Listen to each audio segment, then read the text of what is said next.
அனைவருக்கும் வணக்கம். இந்த பதிவில் நம்ம எதை பற்றி பார்க்க போகிறோன்னு தெரிஞ்சுக்கிறதுக்கு முன்னாடி மறக்காமல் நம்ம சேனலை சப்ஸ்கிரைப் பண்ணிக்கோங்க. பக்கத்தில் இருக்கிற பெல் பட்டனையும் கிளிக் பண்ணிவிட்டு ஆளுங்கிற ஆப்ஷன் கொடுத்துட்டிங்கன்னா நான் போடுற வீடியோக்கள் எல்லாமே மிஸ் ஆகாமல் நோட்டிஃபிகேஷனில் வந்துடும். இந்த பதிவு மிக மிக முக்கியமான பதிவு, அனைவரும் தெரிந்து கொள்ள வேண்டிய ஒரு பதிவு அப்படின்னே சொல்லலாம்.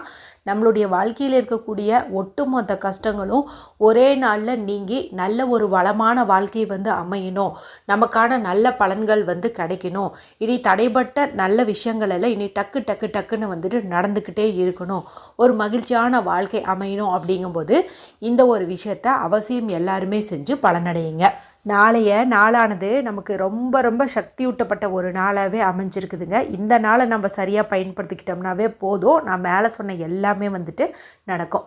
நாளைய நாள் டிசம்பர் மாதத்தின் 19ஆம் தேதி, மார்கழி மாதத்தின் 4ஆம் தேதி, நிறைஞ்ச வெள்ளிக்கிழமை. வெள்ளிக்கிழமை மகாலட்சுமி தாயார் வழிபாட்டுக்கு உரிய ஒரு நாள்னு உங்களுக்கே தெரியும். இந்த நாளை மேலும் விசேஷம் சேர்க்கும் விதமாக மார்கழி மாதத்திற்குண்டான அமாவாசை திதியானது பிறக்க இருக்குது. இந்த திதி எப்போ தொடங்குது அப்படின்னு பார்த்திங்கன்னா, நாளை அதிகாலை 5:57 அப்படிங்கும்போதே தொடங்குது. இது சனிக்கிழமை காலையில் 7:54 வரைக்கும் இருக்குது. மாதந்தோறும் வரக்கூடிய அமாவாசைங்கிறது சிறப்பு வாய்ந்தது தான் அப்படின்னாலும் ஒவ்வொரு மாதத்துக்கும் தனி சிறப்பு இருக்குது இல்லையா, அந்த சிறப்போடு சேர்ந்து வரும்போது இன்னும் அது பலன் மிகுந்ததாக மாறிடுது. அப்படி பார்க்கும்போது மார்கழி மாத அமாவாசையை நம்ம அனுமந்தர் அவதரித்த நாளாக அனுசரிக்கிறோம். அதாவது அனுமன் ஜெயந்தி கொண்டாடுவோம். அமாவாசை திதியில் மூல நட்சத்திரம் வருது இல்லையா, அதை தான் நம்ம அப்படி சொல்லுவோங்க. ஸ்ரீ ஹனுமனை பற்றி நான் சொல்லி நீங்கள் தெரிஞ்சுக்க வேண்டியதில்லை. அவரால் நடத்த முடியாத ஒரு காரியம்ட்டு ஒன்று இல்லவே இல்லை. உங்களுக்கே தெரியும், சஞ்சீவி மலையை தூக்குனதுலாகட்டும், சமுதிரத்தை கடந்ததாகட்டும், எல்லாமே அசால்ட்டாக செஞ்சிட்டாரு அப்படின்னே சொல்லலாம். அப்படிப்பட்ட ஹனுமன் அவதரித்த நாள் தான் நாளைக்கு நமக்கு அமைஞ்சிருக்குது. அது மட்டும் இல்லாமல் வெள்ளிக்கிழமை நாளில் வரக்கூடிய அமாவாசை திதி இன்னும் சிறப்புன்னு சொல்லலாம். ஏன்னா மகாலட்சுமி தாயார் அவதரித்த திதின்னு பார்க்கும்போது அமாவாசை திதி, அது அவங்க வழிபாட்டுக்குரிய வெள்ளிக்கிழமையிலே வர்றது இன்னும் சிறப்பு அப்படின்னு சொல்லலாம். ஏற்கனவே இந்த அற்புதமான நாளில் செய்ய வேண்டிய 2 விதமான பரிகாரங்கள் குறித்து சொல்லியிருக்கிறேன். ஒன்று பார்த்திங்கன்னா வெற்றிலை பரிகாரம். இந்த வெற்றிலை பரிகாரம் பார்த்திங்கன்னா சாதாரணமாக நம்ம அனுமந்தருக்கு செய்கிற மாதிரி இருக்காதுங்க. நம்மளுடைய சாஸ்திரத்தில் சொல்லப்பட்ட சரியான முறையில் எப்படி செய்யணுங்கிறத குறித்து சொல்லியிருப்பேன். அதை நீங்கள் செஞ்சீங்க அப்படின்னாவே கண்டிப்பாக உங்களுடைய நிறைவேறாத விருப்பங்கள் எல்லாமே டக்கு டக்குன்னு நடக்கும்னு சொல்லலாம். அடுத்ததாக இன்னொரு பரிகாரம், காலையில் வெறும் வயிற்றில் ஒரு டம்ளர் தண்ணீரை ஒரு வரி சொல்லி குடிங்கன்னு சொல்லியிருப்பேன். அதே பதிவிலேயே மாலை நேரத்தில் வீட்டு பூஜையரில் ஏற்ற வேண்டிய தீபம் குறித்தும் சொல்லியிருப்பேன். எல்லாமே ரொம்ப ரொம்ப எளிமையாக தான் இருக்கும், ஆனால் அற்புதமான பலன் தரக்கூடியதாக தான் இருக்கும். இது வரைக்கும் அந்த வீடியோ பார்க்காம இருந்தீங்கன்னா எண்டு ஸ்க்ரீனில் லிங்க் கொடுக்குறேன், மறக்காமல் செக் பண்ணி பாருங்கள். அடுத்து ஒரு சிலருக்கு இன்னும் சந்தேகம் இருக்குது. இப்போ நாளை பிரம்ம முகூர்த்த விளக்கு நாங்கள் ஏற்றிட்டு தான் இருக்கிறோம். இப்போ நாளைக்கு அமாவாசை வருதே, அப்போ காலையில் விளக்கேற்றலாமா அப்படின்னு கேட்குறீங்க. இப்போ அமாவாசை திதி நமக்கு 5:57 போது தான் தொடங்குது. நம்ம அதுக்குள்ளார எப்போ வேணாலும் தாராளமாக பிரம்ம முகூர்த்த விளக்கு ஏற்றலாம். அதனால் நீங்கள் ஸ்கிப் பண்ணாதீங்க, தொடர்ந்து கண்டினியூஸாக ஏற்றிடுங்க. சரி, இப்போ இந்த பதிவை தொடர்ந்து பார்க்கலாம்.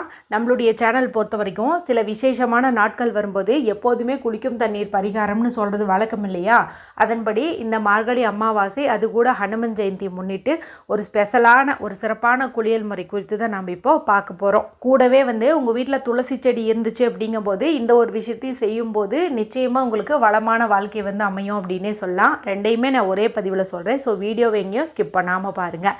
சரி, இப்போ முதல்ல குளிக்கும் தண்ணீர் பரிகாரம் கொடுத்து பார்த்துடலாம். இந்த குளியல் முறையை ஆண்கள் பெண்கள் யார் வேணுமானாலும் எடுத்துக்கலாம். பீரியட்ஸ் டைம்லேயும் பெண்கள் எடுத்துக்கலாம், பிறப்பிறப்பத்திட்டு இருந்தாலும் எடுத்துக்கலாம். இன்றைக்கி நைட்டு நீங்கள் அசைவம் சாப்பிட்டீங்க, நாளை காலையில் இந்த குளியல் முறையை எடுத்துக்கலாமானாலும் தாராளமாக எடுத்துக்கலாம். நீங்கள் எங்கே தங்கியிருந்தீங்கனாலும் இந்த மாதிரி நீங்கள் குளிக்கலாம். வீட்டில் இருக்கக்கூடிய கணவர், குழந்தைங்க, பெரியவங்க எல்லாருமே இந்த குளியல் முறையை எடுத்துக்கோங்க. இப்போது ஒரு பக்கெட் அளவுக்கு தண்ணீர் பிடிச்சி வச்சுக்கோங்க. சுடு தண்ணியோ பச்சை தண்ணியோ அதை நீங்கள் பிடிச்சி வச்சுக்கோங்க. இப்போ இந்த தண்ணீரில் நம்ம கைப்பிடி அளவுக்கு கல்லுப்பு போடணும். இந்த கல்லுப்புக்கு கண் திருஷ்டி மற்றும் எதிர்மறை சக்திகளை துரத்தி அடிக்கக்கூடிய சக்தி உண்டு. பொதுவாக இது போல் அமாவாசை பௌர்ணமின்னு வருது இல்லையா, இந்த நாட்களில் கடலில் குளிக்கிறது நல்லதும்பாங்க. ஏன்னா கடல் தண்ணீருங்கிறது உப்பு தண்ணீராச்சா, நம்மளுடைய பாவங்கள் கஷ்டங்கள் எல்லாத்தையுமே போக்கும் இல்லையா, அதுக்காக அப்படி சொல்லுவாங்க. ஆனால் இன்றைய காலகட்டங்களில் எல்லாராலையும் போய் கடலில் குளிக்கிறதுங்கிறது சிரமம். ஒவ்வொரு ஊரில் கடல் இருக்காது, இருந்தாலும் நம்ம போக முடியாத மாதிரி ஒரு தூரத்தில் கூட இருக்கலாம், சரிங்களா. அதனால் நம்ம வீட்டிலையே அந்த கடலில் இருக்கக்கூடிய உப்பை பயன்படுத்தி நம்ம குளியல் முறையை எடுத்துக்கிறோம். இப்போ கைப்பிடி அளவுக்கு கல் உப்பு எடுத்துக்கோங்க.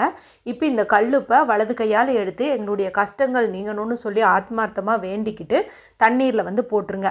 போட்டுட்டு உங்களுடைய கை விரலால், அதாவது வலது கையினுடைய ஆள்காட்டி விரலை பயன்படுத்தி தண்ணீரில் 58 அப்படிங்கிற நம்பரை வந்து எழுதுங்க. அதாவது 58 அப்படிங்கிற நம்பரை வந்து எழுதுங்க. இது பார்த்திங்கன்னா நமக்கு இருக்கக்கூடிய அத்தனை விதமான கஷ்டங்களையும் கவலைகளையும் நெகட்டிவிட்டியும் வந்துட்டு ரிமூவ் பண்ணக்கூடிய அற்புதமான கோடு. இது வந்து அனுமந்தருடைய எண் அப்படின்னு வந்துட்டு சொல்லலாம். இந்த நம்பர் தான் நம்ம தண்ணீரில் பயன்படுத்துகிறோம். சரிங்களா?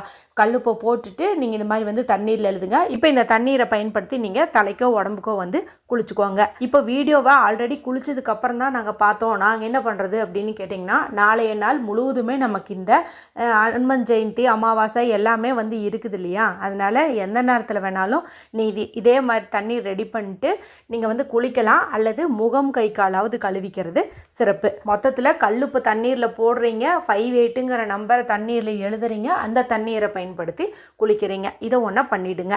அடுத்து வீட்டில் துளசி செடி இருந்துச்சுன்னா ஒரு பரிகாரம் செய்யணும்னு சொன்னேன் இல்லையா? அது என்ன அப்படின்னு வந்து பார்த்தரலாம். இது பார்த்திங்கன்னா மார்கழி மாதம் பெருமாள் வழிபாட்டிற்கு உரிய ஒரு மாதம். மேலும் தேவர்களுக்கு இது வந்து பிரம்ம முகூர்த்த காலம். பெருமாளுக்கு ரொம்ப ரொம்ப பிடிச்சது எது அப்படின்னு பார்த்திங்கன்னா துளசி வந்துட்டு சொல்லுவாங்க. அதனால் துளசியை பயன்படுத்தி நம்ம வந்துட்டு தீபம் ஏற்றுவது, பரிகாரம் செய்கிறது, மாலை கட்டி சுவாமிக்கு சமர்ப்பணம் செய்கிறது, இது எல்லாமே நமக்கு நல்ல பலனை கொடுக்கும். மேலும் மகாலட்சுமி தாயார் வாசம் செய்யக்கூடிய இடம்ட்டு இந்த துளசி செடியை வந்துட்டு நம்ம சொல்லுவோம். இந்த அமாவாசை நாள், அதுவும் வெள்ளிக்கிழமை நாளில் இந்த அமாவாசை வந்திருக்கிறதுனால நீங்கள் என்ன பண்ணுறீங்க அப்படின்னா, வீட்டில் துளசி செடி இருக்கும் பட்சத்தில் நீங்கள் அந்த இலை மேலே நல்லா வந்து தண்ணீர் தெளித்து மேலே இருக்கிற அந்த குப்பைகள் எல்லாம் போக்கிடுங்க. ஒரு 1/4 டம்ளர் அளவுக்கு பால், காய்ச்சாத பால், அது பேக்கெட் பாலோ இல்லை நீங்கள் இப்படி பசுமாடு பக்கத்தில் இருக்குது அங்கே எங்களுக்கு கறந்து கொடுப்பாங்க அப்படிங்கிற மாதிரி இருந்தாலும் சரி, ஒரு 1/4 டம்ளர் அளவுக்கு பால் எடுத்துக்கோங்க. அதில் கொஞ்சம் சுத்தமான தண்ணீர் சேர்த்துட்டு இந்த தண்ணீரை வந்துட்டு நீங்கள் துளசி செடியினுடைய வேர் பகுதியில் வந்து ஊற்றுங்க. இதன் மூலமாக உங்களுக்கு அதிகப்படியான பணவரவு வந்து உண்டாகும். பால் பார்த்திங்கன்னா சந்திரனுடைய அம்சம் பொருந்தியது. மேலும் அதனுடைய நிறம் பார்த்திங்கன்னா சுக்கரனுடைய அம்சம் பொருந்தியது. மகாலட்சுமி தாயாரினுடைய சகோதரன் தான் சந்திரன். இப்போ நம்ம பணம் சம்பாதிக்கணுங்கும் போது நம்மளுடைய மைண்டும் வந்து நல்லா வந்து ரிலாக்ஸாக இருக்கணும். அடுத்தடுத்து என்ன பண்ணுனா நமக்கு வருமானம் வருங்கிறத நல்லா வந்து ஃபோக்கஸ் பண்ணணும். அப்போ சந்திரனுடைய அருளுங்கிறது நமக்கு ரொம்ப ரொம்ப வேணும். சரிங்களா? அதனால் நம்ம இந்த பாலை, அதாவது காய்ச்சாத இந்த பசும்பாலோட கொஞ்சம் தண்ணீர் கலந்து வீட்டில் இருக்கக்கூடிய துளசி செடிக்கு ஊற்றுறது அதிகப்படியான பணவரவை நமக்கு கொடுக்கும்.